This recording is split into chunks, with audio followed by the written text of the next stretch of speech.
Two officers dragged a quiet black man into court, laughed at his name, and mocked his silence until he placed an FBI badge on the bench and turned the entire courtroom upside down. Nobody paid much attention when the bailiff read out the name Marcus Bell. There was a soft buzz of curiosity, but it faded quickly. Then, from the last row, a tall black man in a slightly wrinkled navy blue suit stood up. No lawyer, no folder, no one beside him. He moved down the aisle calmly, as if he had all the time in the world. In the back, two officers leaned toward each other. "Think that's him?" one asked, squinting. "Yeah, probably another one of those guys who thinks he's above the law." The other snorted.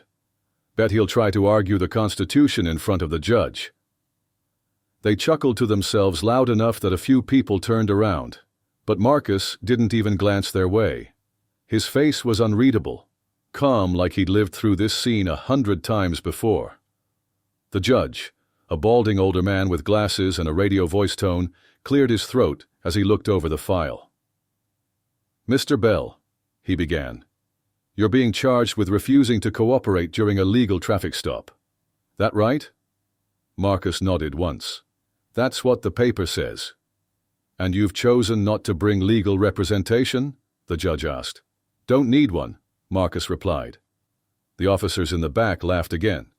The judge noticed but let it go. The room had that quiet tension, the kind that hums just under the surface. The judge shrugged and moved on. "Well, this looks like a minor charge. Shouldn't take long. Mr. Bell, anything you'd like to say before we go further?" Marcus stepped closer, slowly. No rush, no fear. He reached inside his jacket. Instantly, one of the officers tensed and half rose, his hand brushing his holster. Marcus stopped, then calmly pulled out a slim, laminated badge and laid it on the edge of the judge's bench. "My name is Marcus D. Bell," he said quietly. "I'm Director of Internal Investigations, Federal Bureau of Investigation." The room froze. For a few seconds, no one even breathed. The judge stared at the badge like it had just spoken to him. His mouth opened, then shut again. The officer who had nearly drawn his weapon sank back into his seat. His partner stared, wide-eyed, as if Marcus had just vanished and reappeared. You're with the Department of Justice?" the judge asked at last. Marcus didn't move. "I oversee misconduct investigations across this region," he said evenly, "including local police units that fail to record their stops." "Now you understand why no one saw it coming. And this? This was just the beginning." You could hear the paper shuffle, the faintest cough, even a pin drop. Then the judge leaned back slowly and cleared his throat. "Mr. Bell, would you mind stepping into my chambers for a moment?" Marcus didn't hesitate. "I'd prefer we keep everything on record," he said plainly. "Full transparency." One of the officers stood up, his face pale. We didn't know who he was," he muttered, barely loud enough for anyone to hear. Marcus looked over his shoulder, not with anger, just curiosity. Calm. Focused. "You didn't ask," he replied simply. That silence didn't last, because in places like that, whispers turn into headlines, and this one was climbing fast, straight to the top.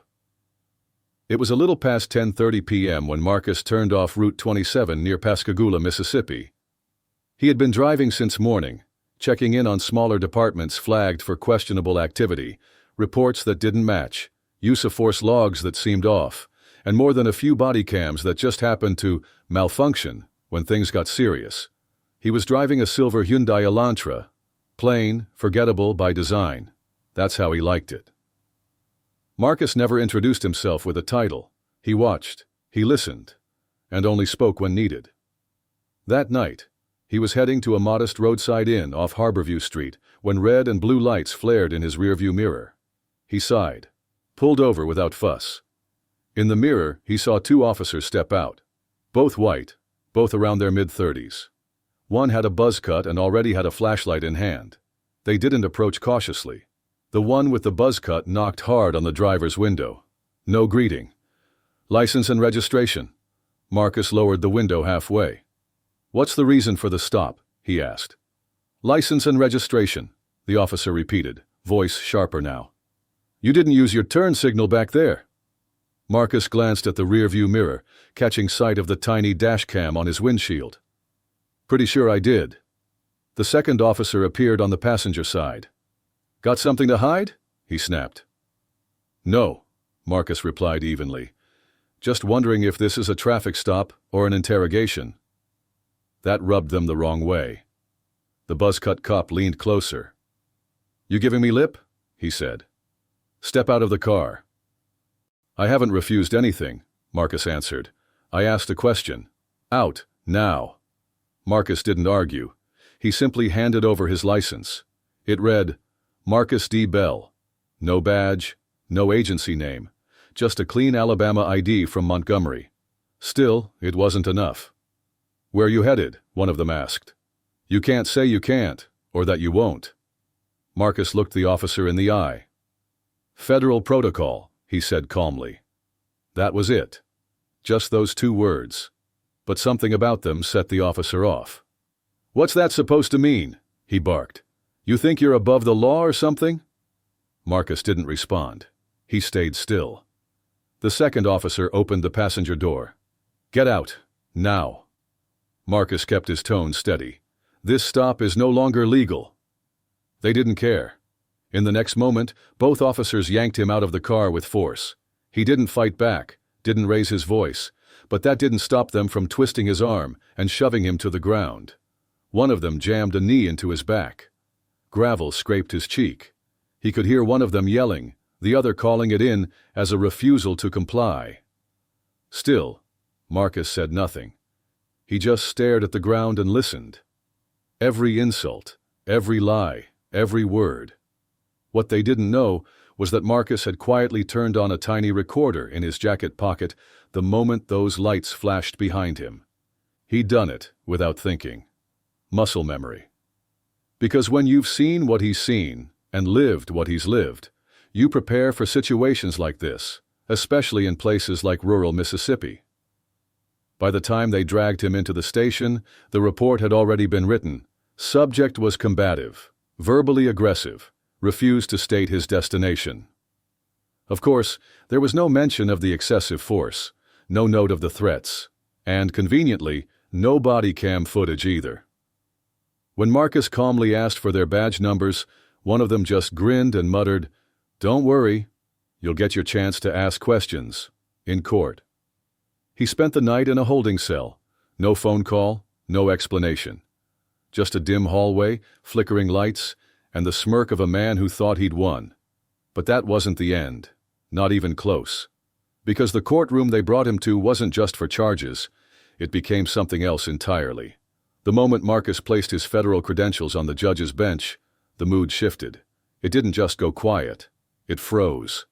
The badge glinted under the courtroom lights, and suddenly, the laughter from the back row? Gone. The officer with the buzz cut sat like a statue.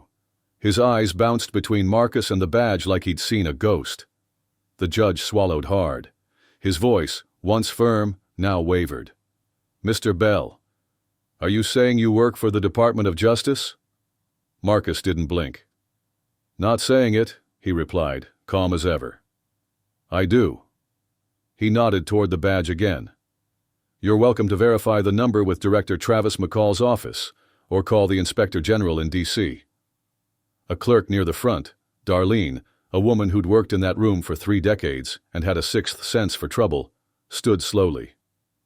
"Your Honor," she asked, "would you like me to make that call?" The judge didn't hesitate. Yes. Immediately. Marcus took a single step back, giving them space. And just like that, the room turned into a pressure chamber. Even a restless toddler in the gallery stopped fidgeting. No one knew what would come next. One of the officers, the same one who slammed Marcus to the ground, leaned toward his partner and whispered, "This can't be real. He's bluffing." But the other was staring at the badge. "That looks real. His ID looked real. Man, this might be real. If it is, we're screwed." Marcus heard every word, He didn't say a thing. He just watched the judge, who suddenly didn't look quite so confident behind that big bench anymore. 5 minutes passed. Darlene came back, holding a small notepad and biting the inside of her cheek. The truth was about to hit the room like a hammer. And if you think the real story ends here, don't blink. Because what happens next changes everything. Confirmed, Darlene said flatly, without even looking at the officers. He's with the DOJ Internal Affairs, Southeast Division, 27 years of service. His rank is legitimate. The room froze again, but this time it wasn't shock or disbelief. It was shame, embarrassment. The judge's eyes shifted nervously. The officers looked like they couldn't catch their breath. And the prosecutor? Suddenly silent. Then Marcus spoke. I didn't come here to make a scene, he said, calm but firm. I wasn't here to file a complaint. I was off record, traveling through departments currently under review. I gave my ID when asked, stayed calm, followed the law. His voice wasn't loud, but it filled the courtroom. I was thrown to the ground, detained for hours, denied my rights. But I recorded everything, and I know exactly which policies were violated. The judge leaned back in his chair, fingers knotted tightly. Mr. Bell, I'm not here for your apology, Marcus cut in, eyes steady. I'm here to request immediate dismissal of all charges, and I want both officers placed on temporary leave, effective now, pending federal investigation. The prosecutor opened his mouth, but the judge lifted a hand. Granted. Both officers stared in disbelief. You're suspending us? Just like that? The bald one asked, his voice rising. The judge didn't respond. Marcus turned to them, not with anger, but with purpose. This isn't about me, he said. It's about everyone you've treated like they didn't matter. Everyone who didn't have a badge to flash. I do. And I still ended up face down in the dirt. One of the officers took a small step forward. Look, we didn't know who you were, okay? If we had... Marcus raised a hand to stop him. That's exactly the problem. But he wasn't done. Not even close. Because the badge may have silenced the room, but the real truth? It was still buried under falsified reports, erased footage, and a system built to look the other way. The courtroom emptied fast. People shuffled out like they'd just witnessed something radioactive. The two officers lingered by the door, pale and stunned. No words, no excuses, no phones pulled out. Just silence. Outside, the humid Mississippi air stuck to everything. Marcus didn't wait around. He walked straight to his rental car, climbed in, shut the door, and finally exhaled. Slowly. These moments never felt like victory. They were just reminders that someone, somewhere, had failed again. Down the road, at a small sheriff's office, Ricky Halburn sat behind his desk when the phone rang. FBI? He repeated, holding the phone to his shoulder. That guy was FBI? His deputy, Tamara Wells, stood in the doorway with arms crossed, face unreadable. She'd seen the arrest report. Something about it had always felt wrong. Yes, sir, the voice said on the line. Marcus D. Bell, Internal Affairs. Ricky rubbed his forehead. You're telling me two of my guys arrested a federal investigator and dragged him into court without checking credentials? Yes, sir. He slammed the phone down and turned to Tamara. Why the hell didn't anybody tell me he was FBI? She raised an eyebrow. Maybe because he wasn't treated like one. Back at the courthouse, the judge closed his chamber door behind him. And what followed was just the beginning.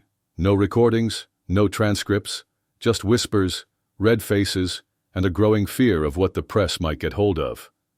Meanwhile, Marcus was already back at the motel, sitting on the edge of the bed, laptop open, a secure call ringing through. When the voice picked up, it was calm and firm. You all right? I'm fine, Marcus said. They're the ones who should be worried. What happened?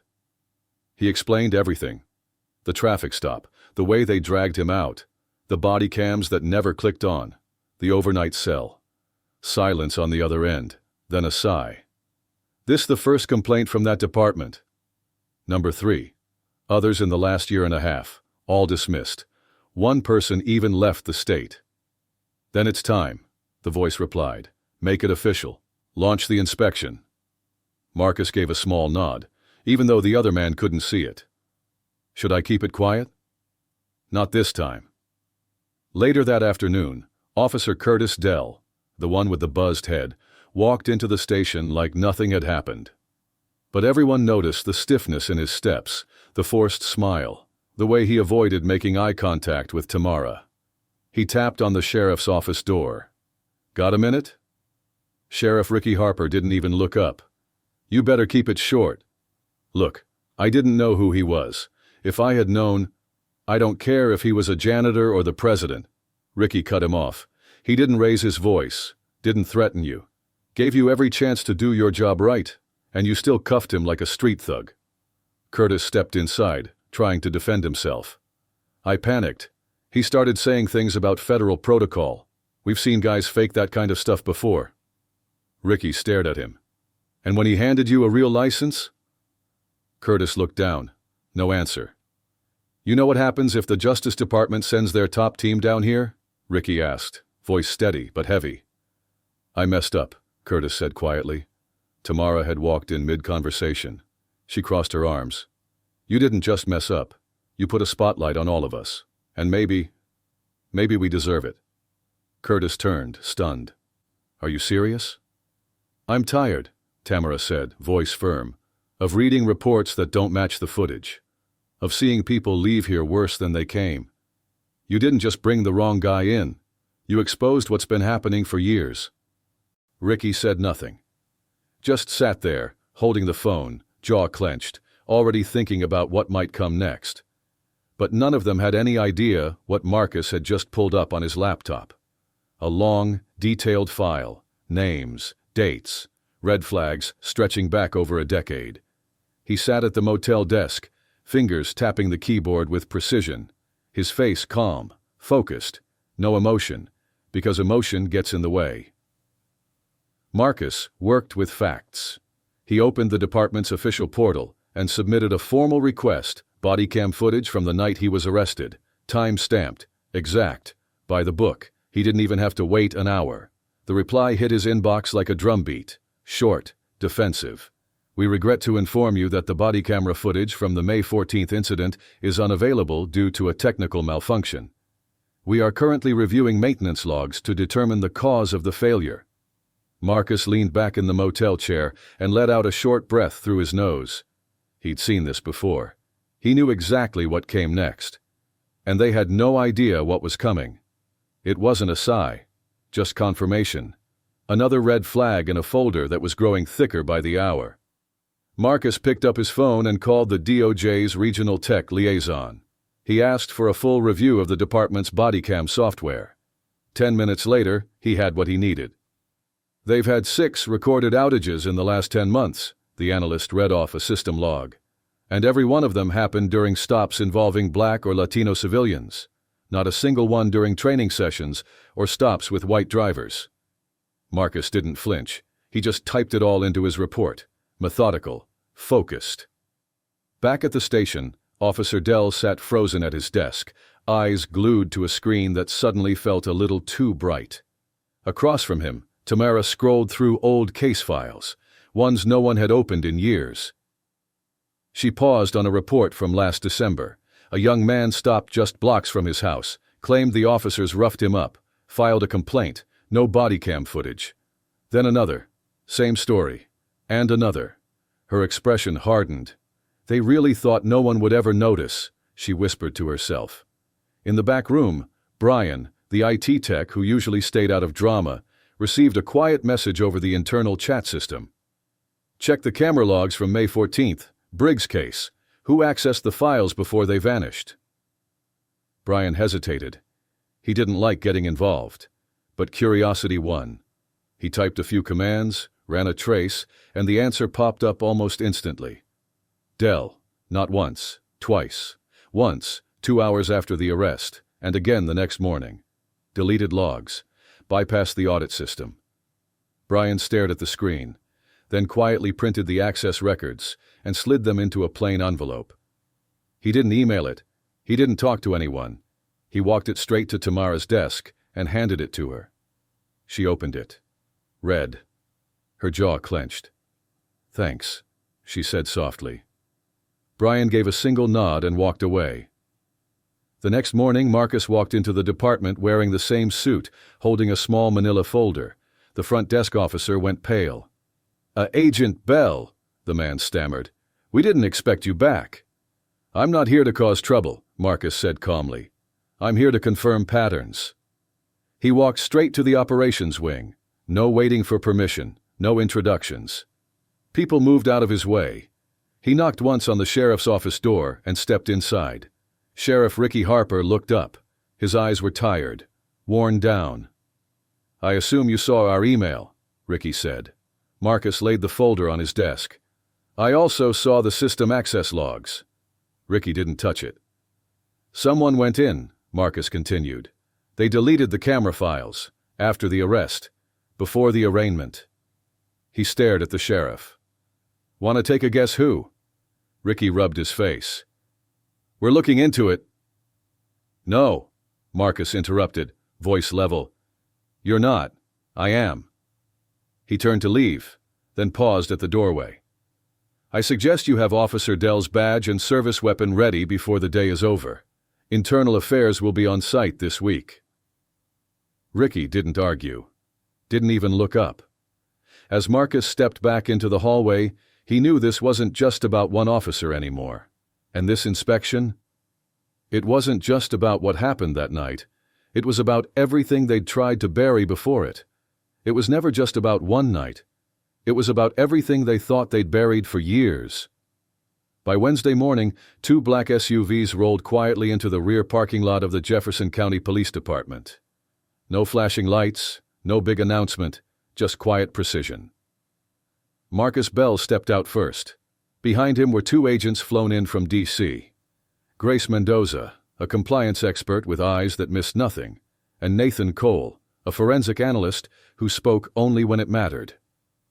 They weren't there to make noise. They were there to uncover everything. Inside the building, the energy had shifted. Officers who once walked with swagger now kept to their desks, silent behind their screens. Sheriff Ricky Harper looked exhausted, like sleep hadn't come in days. The only voices echoing through the halls were Marcus and his team. Grace headed straight for the records room.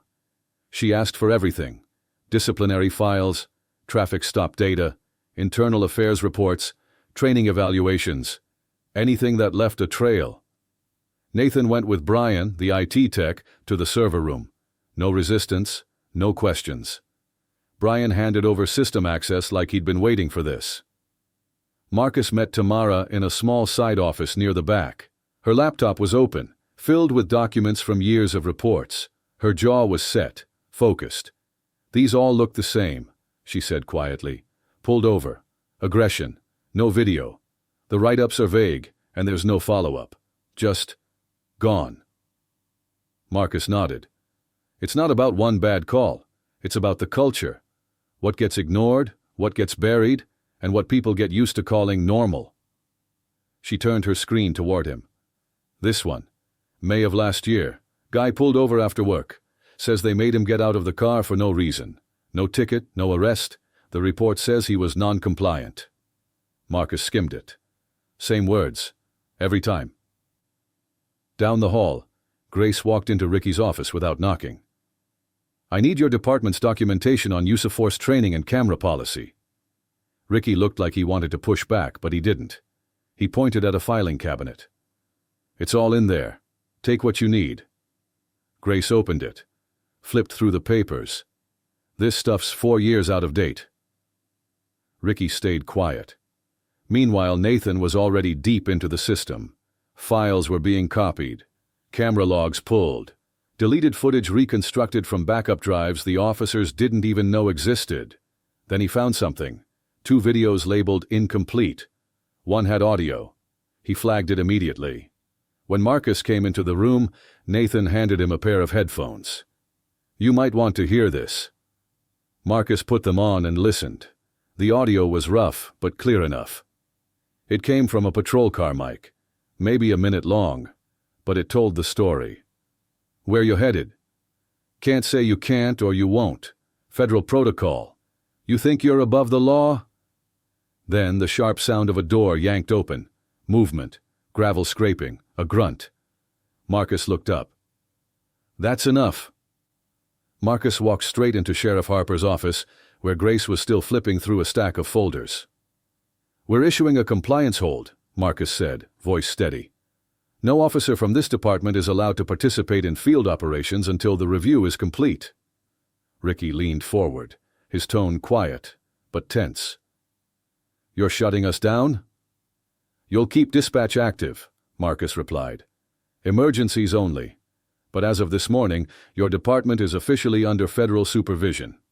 Ricky let out a slow breath through his nose. "You know what this'll do to us?" Marcus didn't flinch. "You know what not doing it already did?" He turned and walked out. The door clicked shut behind him.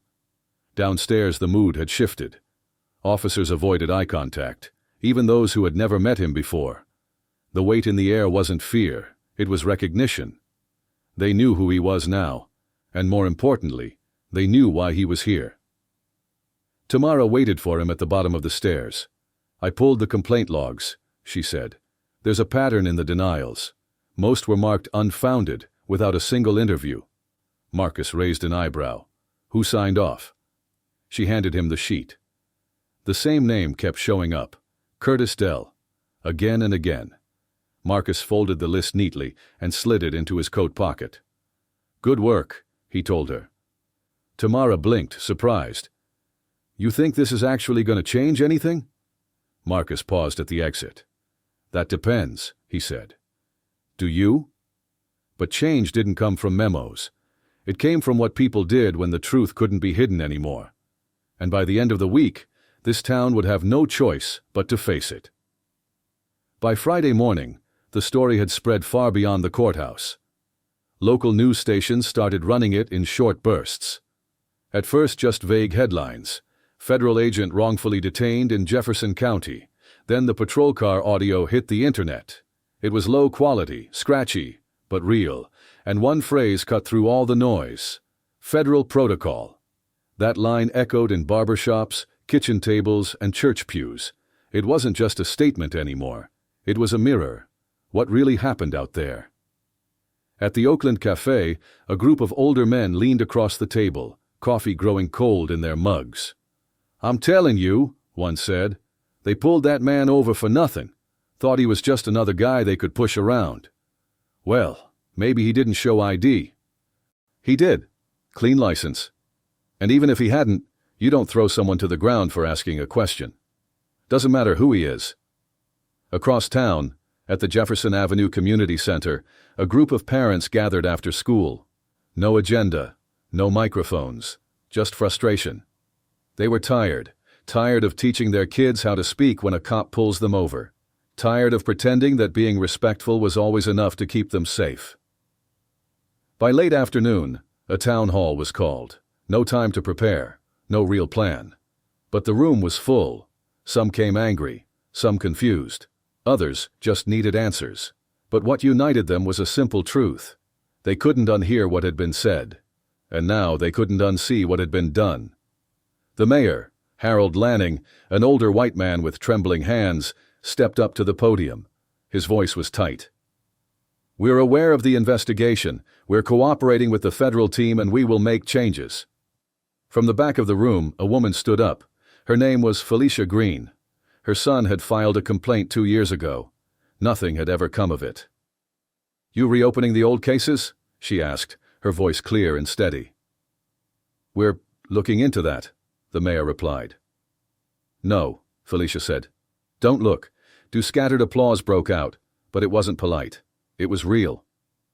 Marcus stood near the back wall, arms crossed. He hadn't come to speak. He came to listen. Halfway through the meeting, Tamara slipped in and joined him. "Didn't expect this big of a crowd," she whispered.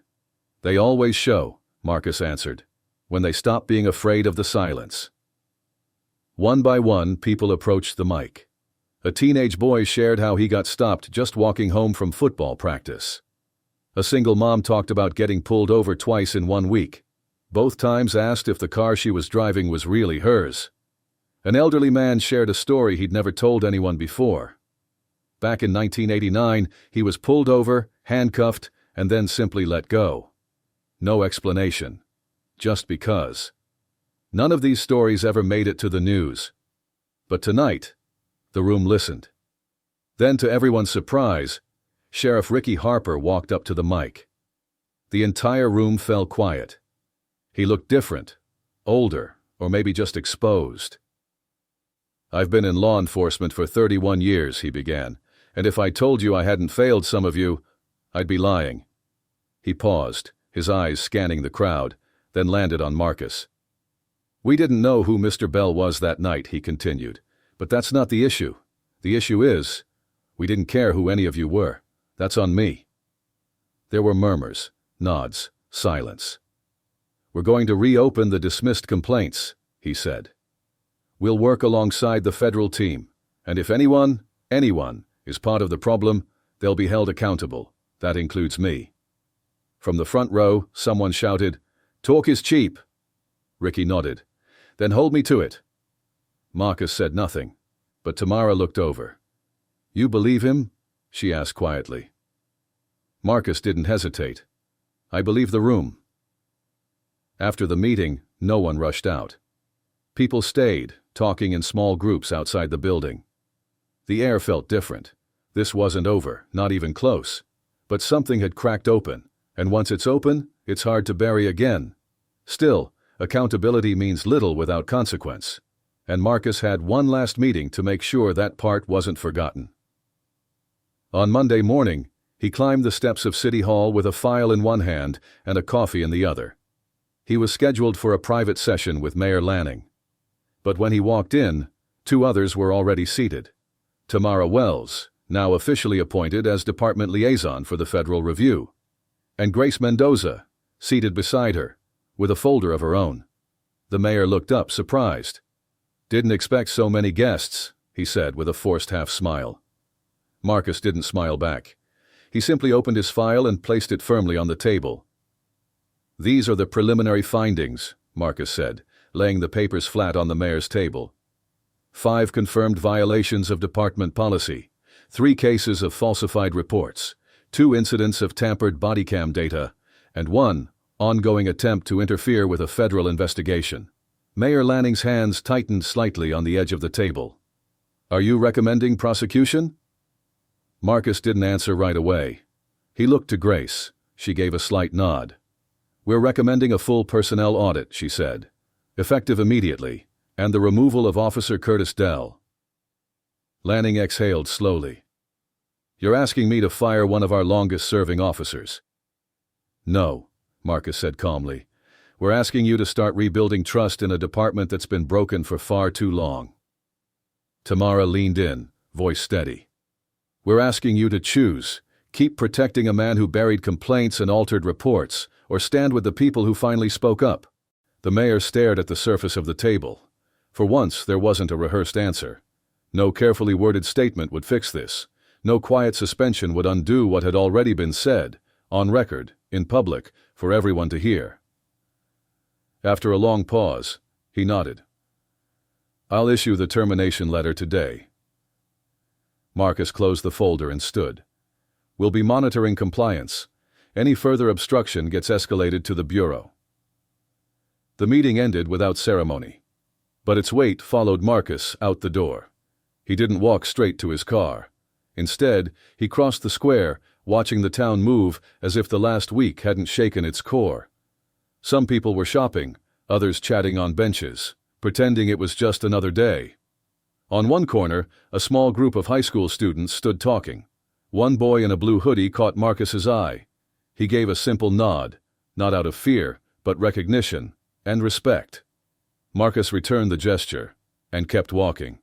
Back at the department, Officer Dell was called into the sheriff's office. No drawn-out speeches, no second chances, just a paper with his name on it, signed by the mayor, effective immediately. Dell stared at it, then looked up at Ricky. "That's it?" Ricky met his eyes. "You think it shouldn't be?" Dell's voice cracked. "I thought I was doing the right thing. I didn't know." Ricky shook his head. Number you didn't care. That's what did it. Dell didn't argue. He didn't shout. He walked out through the back exit. No one saw him again that day. Tamara stood quietly in the hallway, watching how the department shifted. Some faces looked relieved, others bitter. But the change had started, and it wasn't turning back. That evening, Marcus returned for one final meeting. The mayor, the sheriff, 2 DOJ representatives, all gathered around a table to begin drafting a new foundation. Updated protocols, regular audits, independent complaint channels, mandatory reviews, and full transparency for the community. No applause, no cameras, just the work beginning, finally. As the sun dropped behind the rooftops, casting the town in orange and gold, Marcus stepped outside and made one last phone call. His voice was tired, but steady, because accountability had arrived, and this time it was staying. "Send me the next location," Marcus said. There was a brief pause on the other end of the line. "Already?" "Yeah," he answered quietly. "Already." But before packing up and heading out, he sat still for just a moment. No urgency, no rush, just thinking. Not about the badge in his pocket or the weight of the title behind his name, but about how easy it is for people to forget what respect really means. It's not about what you wear, or what kind of car you drive, or how many people follow you into a room. It's about what you do when no one's watching, about who you choose to be when the world already decided who it thinks you are. Sometimes the real lesson doesn't come from the noise. It comes in what follows, in the silence, in the shift in a room when laughter stops, in the stillness of a town that's finally done pretending nothing's wrong. Marcus didn't need a standing ovation. He wasn't chasing headlines. What mattered, what always mattered, was what people did when they thought no one would hold them accountable. Back at the motel, he sat on the edge of the bed, shoes still on, his phone buzzing non-stop with messages from D.C. He silenced them, not out of rebellion, but because he needed a breath. Just a second to remember why, after all these years, this still mattered. Not for himself. This wasn't about revenge. It was for the boy who walked home from practice and didn't understand why he had to turn out his backpack. For the mom pulled over at 9 p.m. while her toddler cried in the back seat, watching an officer dig through her trunk for no reason. For the elderly man who'd never told anyone that in 1989, 2 officers pinned him to the hood of his car for rolling through a stop sign. None of them got to say, "I work for the DOJ." None of them had a recorder in their coat. They just went home, or they didn't. What Marcus did in that courtroom wasn't about showing power. It was about using it, with care, quietly, deliberately, without rage, without ego, with purpose. Because respect? It doesn't shout. It doesn't come from uniforms or shiny badges. It comes from recognizing someone's humanity before deciding their worth. They laughed when Marcus walked into that room, because of how he looked, because of what they assumed. But that moment didn't define him. It defined them. What followed wasn't just an investigation. It was a mirror, held up to a department, a town, and a system that had gotten too comfortable ignoring the truth. You don't fix broken things by pretending they still work. You fix them by listening, by holding people accountable, by refusing to let another name disappear into a file labeled unfounded. So if you've ever been underestimated, hear this. Your silence isn't weakness. Your calm isn't surrender.